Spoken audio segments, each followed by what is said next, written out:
Dr. Kim Tae-ho wiped the sweat from his forehead as he stared at the strange symbols carved into the black stone. The alien sun of Kepler 442c burned overhead, making the rocky surface shimmer with heat. He had been studying ancient ruins for 12 years, but nothing had prepared him for this discovery. "Captain Park, you need to see this," Tae-ho called into his communication device. His voice carried excitement that he tried to hide. The Galactic Confederation did not like humans getting too excited about their discoveries. They preferred humans to stay quiet and follow orders. Captain Park Ji-woo landed his small shuttle near the dig site. Dust clouds swirled around the ship as the engines powered down. Park stepped out wearing his standard Earth defense uniform, his face showing the careful control all human officers learned to display around alien technology. "What do you have, Doctor?" Park asked, walking over to where Tae-ho knelt beside the carved stone wall. "These symbols are older than anything we have found before. Much older." Tae-ho pointed to the intricate patterns. "The dating equipment shows this site is at least 5 million years old. That makes it older than any known galactic civilization." Park felt a chill despite the hot alien sun. Humans had been part of the Galactic Confederation for 150 years, but always as junior members. The 4 ruling species made sure humans knew their place. Ancient discoveries were supposed to be reported immediately to the Hegemony Council. But something about these ruins felt different. Engineer Lee So-young emerged from her equipment tent, carrying several scanning devices. Her dark hair was tied back in a practical ponytail, and her work clothes were covered in dust from the dig site. "The quantum scanners are picking up massive energy signatures underground," she reported. "Whatever is down there is still active after millions of years." Tae-ho stood up and brushed dirt off his knees. "Active? That is impossible. No technology lasts that long without maintenance." "The readings do not lie," So-young replied. "There is a complex network of tunnels and chambers beneath us. The energy patterns are unlike anything in our databases." Park made a decision that would change the galaxy forever. "Show me." The 3 humans worked together to clear away more debris from what they now realized was not just a wall, but the entrance to something much larger. As they dug, more symbols became visible. The writing seemed to flow like water across the black stone surface.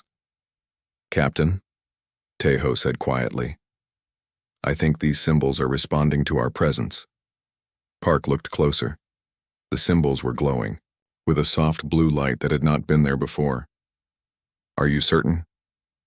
"Watch this." Tae-ho stepped away from the wall. The glow faded. When he stepped closer, it returned brighter than before. So-young ran her scanners over the glowing symbols. "The quantum field is reacting to human biosignatures specifically.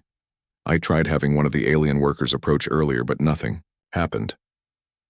This was dangerous territory. The Hegemony Council had strict rules about species-specific technology. If they discovered that ancient ruins responded only to humans, the consequences would be severe. Humans had seen what happened to other species that showed signs of having advantages over the ruling races. But curiosity won over caution.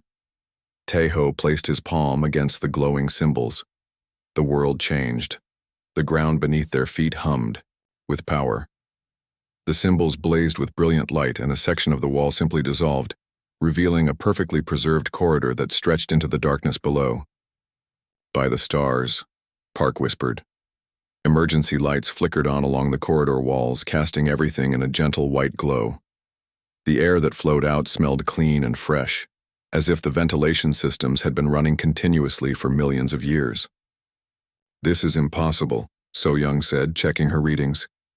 "The environmental systems are fully operational. Oxygen levels are perfect for human breathing." Tae-ho was already walking into the corridor. His scientific training screamed at him to be cautious, but something deeper pulled him forward. The walls were smooth and seamless, made from the same black material as the surface ruins. More symbols flowed across the surfaces, lighting up as he passed. Park and So-young followed, their equipment beeping constantly as it recorded everything. The corridor sloped downward, leading them deeper into the planet's crust. Side passages branched off in multiple directions, but the main path was clearly marked by the flowing symbols. After 10 minutes of walking, they emerged into a vast underground chamber. The ceiling stretched so high above them that it disappeared into darkness. Pillars of the same black material rose from the floor, each one covered in glowing symbols. In the center of the chamber stood a raised platform with what looked like a control console. "This place is enormous," Park said, his voice echoing in the vast space. "It could hold a city." Taeho approached the central platform. The console was clearly designed for humanoid hands with controls that seemed perfectly sized for human operation. Holographic displays flickered to life as he drew near, showing star maps and data streams that his equipment could barely detect. "Captain, we need to report this immediately," So-Young said, though her voice carried doubt. They all knew what would happen once the hegemony learned about this place. Humans would be removed from the site, and all their discoveries would be classified under alien authority. But before Park could respond, Taeho reached out and touched the central control matrix. The chamber exploded with light and sound. Holographic figures appeared all around them, tall humanoid beings with features that looked remarkably similar to humans. The figures spoke in a language that sounded familiar, though none of them could understand the words. Then the language shifted, becoming recognizable as an ancient form of Korean. "Welcome, children of the scattered seed," the largest holographic figure said. "We have waited long for your return." The three humans stood frozen in shock. The implications hit them like a physical blow. These ancient beings looked human. They spoke a human language, and they had been waiting for humans to find them. "You are the inheritors," the figure continued. "The last children of those who came before. The galaxy belongs to you by right of blood and sacrifice." More holograms activated, showing star maps, technical diagrams, and historical records. The data was overwhelming, but certain facts became clear.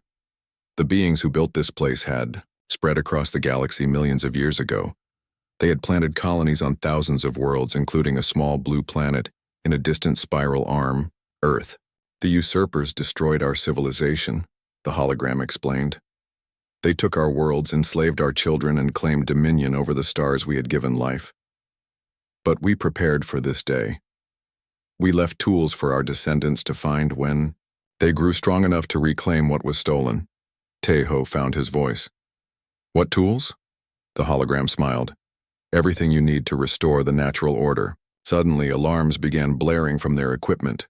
So-Young checked her communicator and went pale. "Hegemony ships are entering the system. 3 battle cruisers and a dreadnought. They are demanding immediate planetary surrender." Park realized their discovery had not gone unnoticed. Hegemony surveillance systems must have detected the energy surge when the ruins activated. Now they were coming to claim everything and eliminate any witnesses. But as fear began to set in, Taeho noticed something else. The ancient technology around them was responding to their presence in ways their equipment could not measure. He could feel power flowing through the chamber, waiting for direction. The galaxy's ruling species were about to learn that humanity was not as helpless as they believed. Admiral Han Kite received the emergency transmission from Kepler 442c while reviewing fleet positions in his command center on Earth. The message from Dr. Kim Tae-ho was brief but shocking. Ancient ruins, technology that responded only to humans. Hegemony forces moving to intercept. "Get me General Choi immediately," Han ordered his communications officer. General Choi Dong-min appeared on the main screen within minutes, his weathered face showing the strain of commanding Earth's limited military forces. For 150 years, human military strength had been carefully controlled by the Hegemony Council. They allowed humans enough ships to defend against pirates, but never enough to challenge alien authority. "Admiral, I have already received preliminary reports from the Kepler site," Choi said without waiting for pleasantries. "If what Dr. Kim discovered is real, we have perhaps 6 hours before Hegemony forces arrive to claim everything." Han nodded grimly.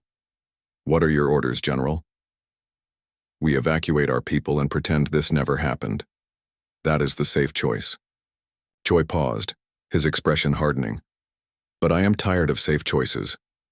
I am sending Dr. Yoon Haiwan and Commander Nam Soo-bin to support the research team. If this ancient technology is truly ours by inheritance, Then perhaps it is time humans stopped asking permission to claim our birthright. Back on Kepler 442c, the ancient chamber continued revealing its secrets. Dr. Yoon Hae-won arrived aboard a fast transport ship just as the holographic displays began showing technical specifications that made her quantum physics training seem primitive. The energy patterns are beyond anything we understand, Yoon told Tae-ho as she studied the flowing data streams. This technology operates on principles that our best scientists have not even theorized.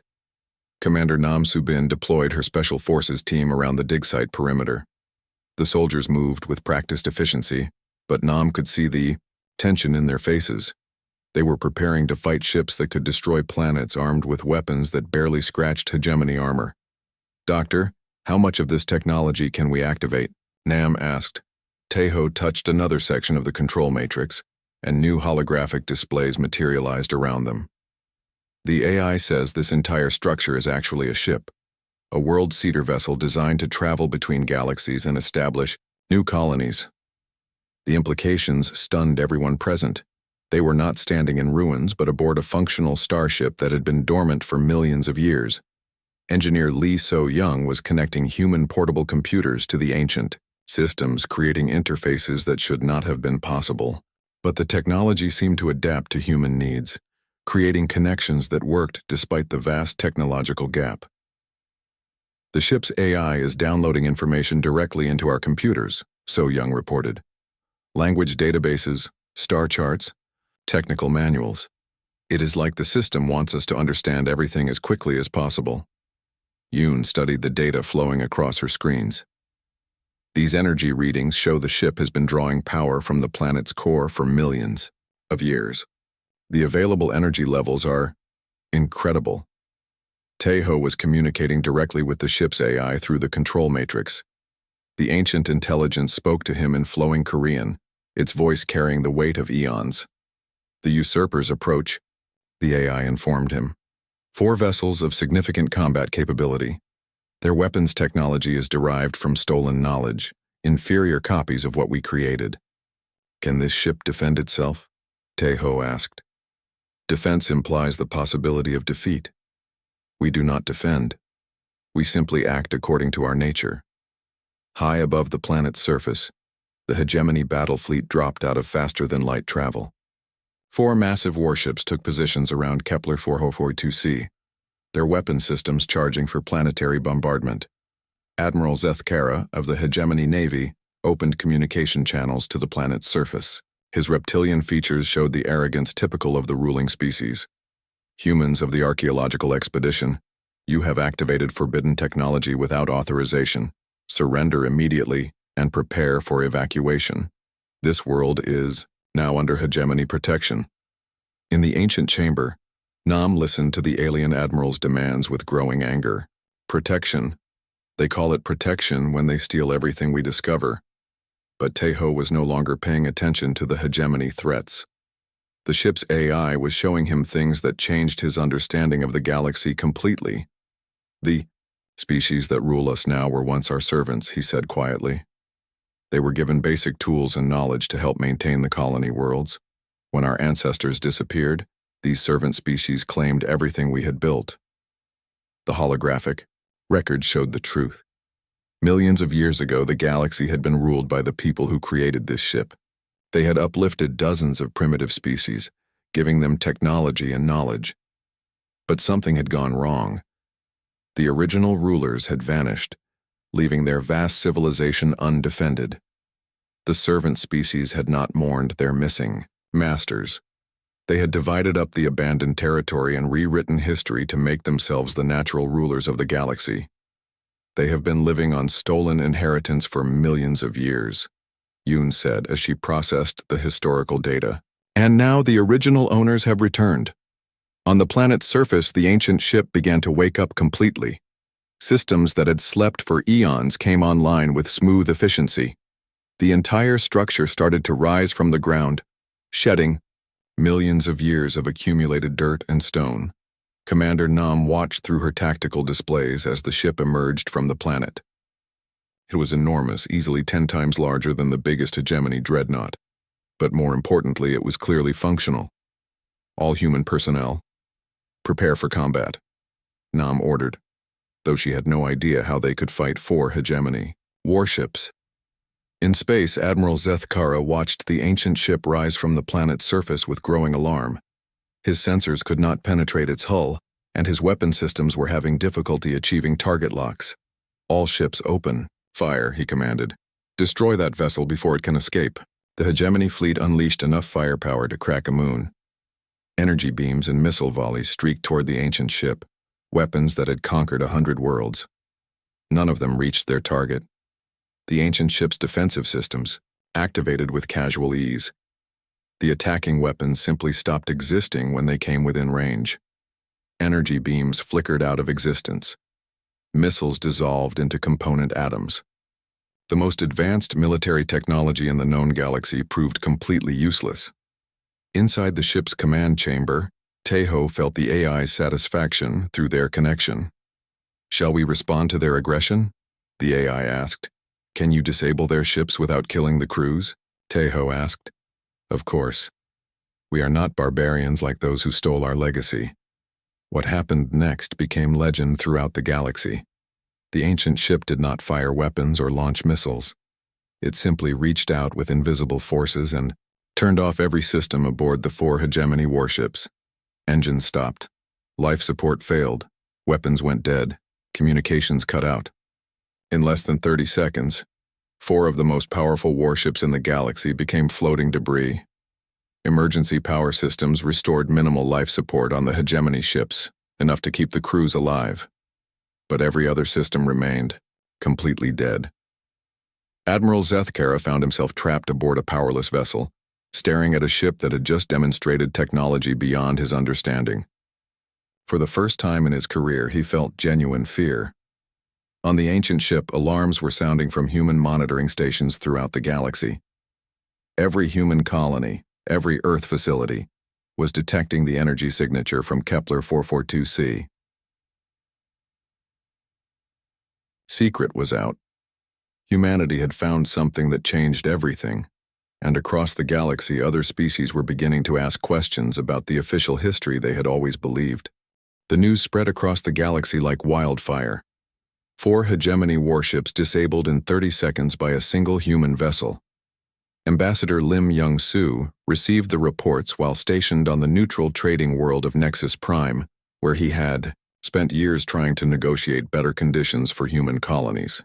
Impossible, muttered Kreltok, the hegemony trade minister. The tall, gray-skinned alien reviewed the battle reports with visible confusion. Human technology cannot produce such results. Lim smiled for the first time in years. Perhaps you do not know humans as well as you thought. Within hours, emergency sessions were being held in government centers throughout the galaxy. Species that had been under hegemony rule for thousands of years began asking uncomfortable questions. If humans could defeat the ruling fleet so easily, what did that mean for the established order? On Earth, Dr. Oh Minji was working frantically in her genetics laboratory. The ancient ship had transmitted detailed biological data about the original galaxy rulers, and the similarities to human DNA were undeniable. We are not just related to them, she told General Choi over a secure communication line. We are them. The genetic markers show that modern humans are direct descendants of the species that originally colonized this galaxy. General Choi processed this information while coordinating with human military units across 3 star systems. Doctor, if that is true, then what happened to our ancestors? Why did they disappear? The data suggests they did not disappear. They were systematically eliminated by the species they had uplifted and trusted. What we call the Hegemony Council are the descendants of species that committed genocide on a galactic scale. This revelation changed everything. Humans were not newcomers to galactic civilization. They were the survivors of its original builders returning to reclaim what had been stolen through treachery and murder. Captain Bae Hyun-woo led a squadron of human fighters on patrol near the Mars colonies when his sensors detected incoming ships, but these were not hegemony vessels. 3 alien ships of unfamiliar design approached slowly, broadcasting surrender signals. Human fighters, we request permission to speak with your leaders, came the message in broken standard galactic. We are representatives of the Veltar resistance. We have been fighting hegemony oppression for 200 years. Bay had never heard of the Veltar, but that was not surprising. The hegemony controlled all information about resistance movements. What do you want? To join you. To help you restore the true order. Our ancestors served yours willingly before the betrayal. We remember the old ways. Across the galaxy, similar scenes were playing out. Species that had been crushed under hegemony rule for millennia were emerging from hiding. Ancient records that had been forbidden for generations were being brought into the light. The galaxy's true history was finally being revealed. Meanwhile, Dr. Kim Taeho and his team were discovering more ancient sites using star charts provided by the World Cedar ship. Each location responded to human presence, revealing vast complexes of preserved technology. On the ice world of Tethys 7, engineer Lee So-young activated a facility that could manipulate matter at the molecular level.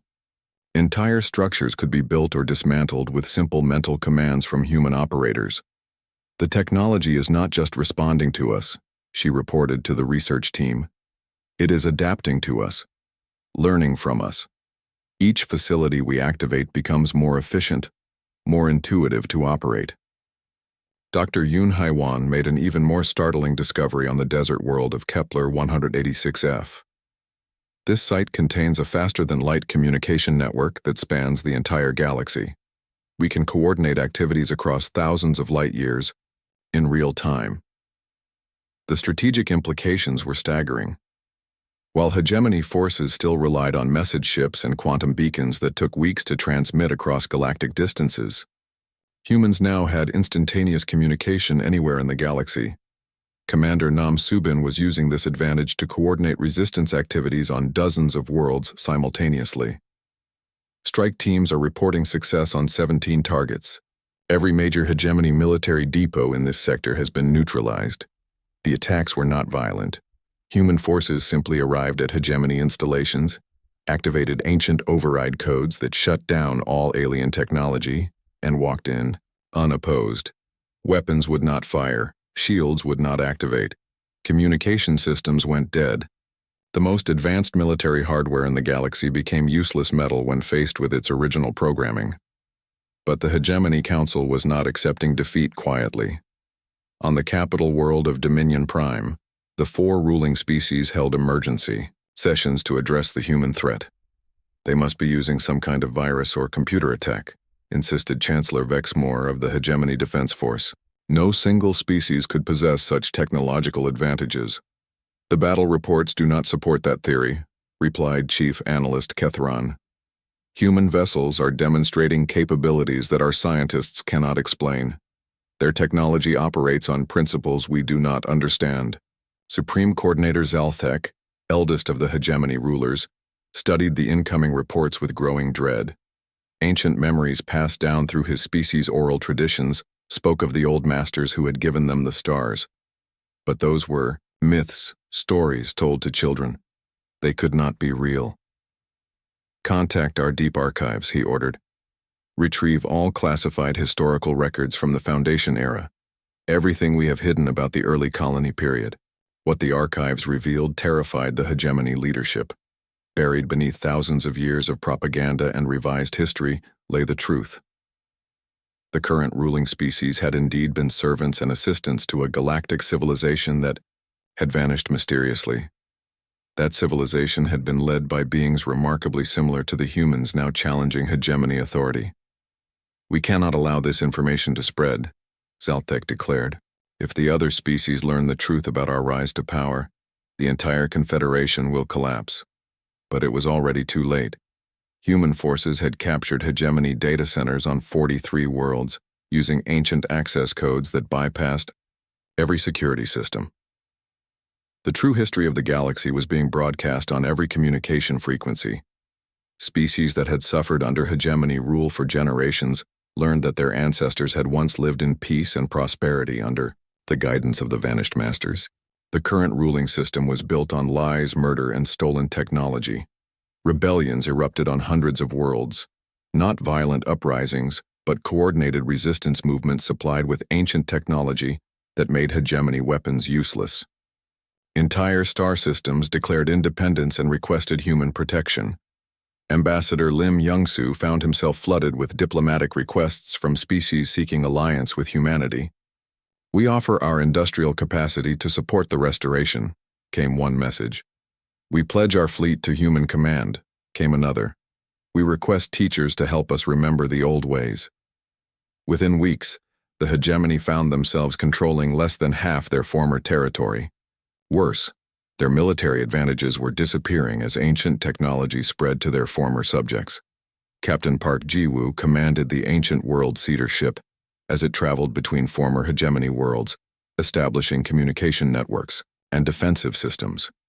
Each world they visited became a beacon of hope for oppressed populations throughout the galaxy. "Captain," reported Communications Officer Lee So-young, "we are receiving surrender offers from hegemony commanders on 12 different worlds. They claim they want to join the restoration movement." Park considered this carefully. The ancient AI had shown them records of species that had genuinely served the original civilization with honor. Not all of the current ruling class were descendants of the betrayers. Accept surrenders from those who prove their sincerity through actions, he decided. But keep them under close observation. Trust must be earned through deed, not words. The galaxy was changing faster than anyone had imagined possible.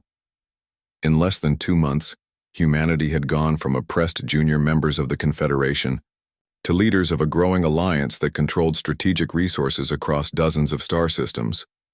But the Hegemony Council was preparing one final, desperate gambit to maintain their power. President Kim Soo-jin stood in the Emergency Command Center on Earth, watching holographic displays show the galaxy-wide situation.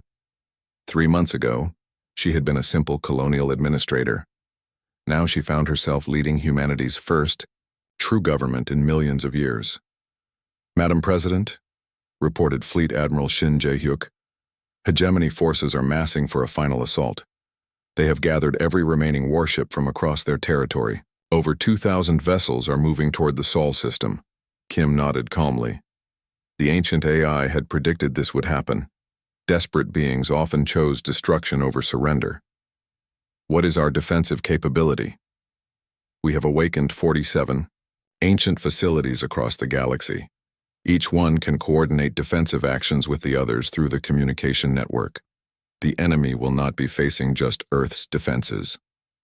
Director Park Yoon-hee entered the command center carrying data, tablets filled with reports from across human space. Her ancient technology integration project had been working around the clock to bring new systems online. "The integration is proceeding better than expected," she announced. "Human operators are learning to interface with ancient systems at remarkable speed. It is as if the technology recognizes us at a genetic level." This was true.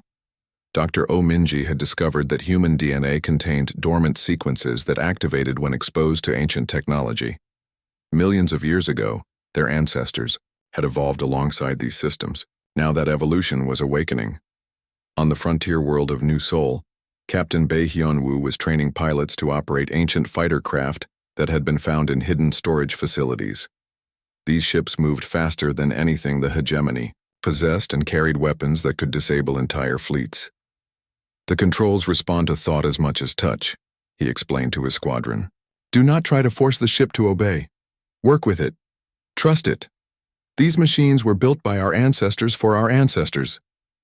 Young pilot Kim A-ri raised her hand. "Captain, the ship's AI keeps speaking to me in Old Korean. It says things I do not understand." "The AIs are trying to teach you," Bae replied. "They carry the memories of our people from before the Great Betrayal. Listen to them. Learn from them." Across the galaxy, similar training was taking place.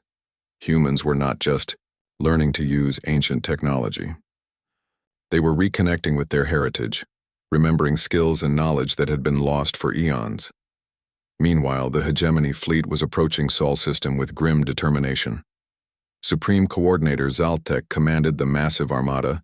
From his flagship, a dreadnought twice the size of any human vessel. "We will destroy Earth completely," he announced to his commanders. "Without their homeworld, the human resistance will collapse. Other species will see that rebellion brings only death. But Chancellor Vexmore was studying sensor readings that made no sense. "Sir, our scouts report that human defensive positions are everywhere. They have fortified asteroids, armed merchant ships, and positioned weapons platforms throughout the system. How did they construct so much in such a short time?" The answer was ancient manufacturing systems that could convert raw materials into finished products in hours instead of months. Asteroid mining stations had been transformed into weapons platforms. Civilian ships had been upgraded with defensive systems. The entire Sol system had become a fortress. Dr. Kim Tae-ho was aboard the original World Seeder ship, now serving as the flagship of humanity's defense fleet. The ancient AI spoke to him constantly, sharing tactical information and strategic advice. "The enemy approaches with hatred born of fear," the AI observed. "They know their reign was built on stolen foundations. Now they seek to destroy what they cannot control." "Can we defeat them without massive casualties?" Tae-ho asked. He had seen enough death in the past months. The galaxy needed healing, not more violence. Victory is assured. The question is what form it will take. As the hegemony fleet entered the outer edge of Sol system, they encountered the first human defensive line. Ancient weapons platforms powered up, revealing themselves for the first time. Energy signatures that should not have existed blazed across sensor screens. "All ships open fire," commanded Zalthek. "Show these primitives the true power of the hegemony." The most massive space battle in galactic history began. 2,000 hegemony warships unleashed everything they had at human defensive positions. The firepower was enough to sterilize entire worlds. None of it mattered. Ancient defensive systems activated across the Sol system, not just around Earth, but at every major orbital body. Technology that had protected the galaxy's original civilization emerged from hiding and demonstrated why the first galactic empire had lasted for millions of years. Hegemony weapons simply stopped working when they encountered ancient defensive fields. Energy beams scattered harmlessly. Missiles turned to dust. Kinetic projectiles lost all momentum and drifted away like leaves in a breeze. But the human response was not passive defense. Ancient weapons systems, dormant for eons, came online, with terrible efficiency. They did not destroy the enemy ships outright. Instead, they systematically shut down every system that could pose a threat while leaving life support intact. Within 2 hours, the entire hegemony fleet was floating helplessly in space. 2,000 of the most advanced warships in the galaxy had been reduced to powerless hulks without a single enemy casualty. Admiral Shin Jae-hyuk opened communication channels to the defeated fleet. "Hegemony forces, you are defeated. Surrender now and your crews will be treated with honor. Continue to resist and we will be forced to disable your life support systems as well." The response came from Supreme Coordinator Zalthek himself. "What? Do you want humans? What are your terms?" President Kim Soo-jin took over the communication. "We want peace, we want justice, and we want the galaxy to remember its true history." Over the following weeks, surrender ceremonies took place on dozens of worlds. But these were not traditional conquests. Instead of replacing hegemony rule with human dominance, the ancient systems began implementing something that had not existed for millions of years: true democratic cooperation between species. Ambassador Lim Young-soo found himself moderating discussions between former enemies and resistance fighters. Ancient diplomatic protocols stored in the memory banks of world seeder ships provided frameworks for peaceful negotiation that had been tested across galactic distances. "The Hegemony Council will face trial for crimes against galactic civilization," Kim announced at the first meeting of the new Galactic Assembly. "But ordinary citizens who served under their rule will be offered full partition and integration into the new order." This merciful approach surprised many species. They had expected humans to seek revenge for millions of years of oppression. Instead, humanity chose to follow the example of their ancient ancestors, who had built the first galactic civilization through cooperation rather than conquest. Dr. Kim Tae-ho led archaeological teams to restore ancient sites throughout the galaxy. These locations became centers of learning where all species could study together and rediscover the knowledge that had been lost during the dark age of hegemony rule. The ancients left us more than just weapons and ships, he explained to mixed groups of students from dozens of worlds. They left us the knowledge of how to live together in peace. Commander Nam Su-bin was reorganizing military forces throughout the galaxy.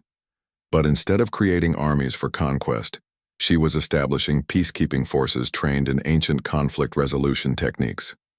"We are not here to rule," she told her officers. "We are here to protect and serve. That is what our ancestors did, and that is what we will do." 1 year after the discovery on Kepler 4i42c, President Kim Soo-jin stood before the restored Galactic Assembly on the ancient capital world that had been hidden for millions of years. Representatives from over 300 species had gathered to sign the new Galactic Charter. "Today we do not celebrate human victory," she said. "We celebrate the return of justice and cooperation to our galaxy. We remember those who were lost. We forgive those who were misled, and we build together the future that our ancestors dreamed of." The galaxy had been transformed. Ancient technology provided abundance for all species.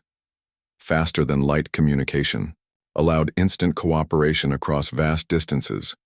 Medical advances eliminated most diseases. Environmental restoration systems healed damaged worlds. But most importantly, the galaxy had learned to remember its true history.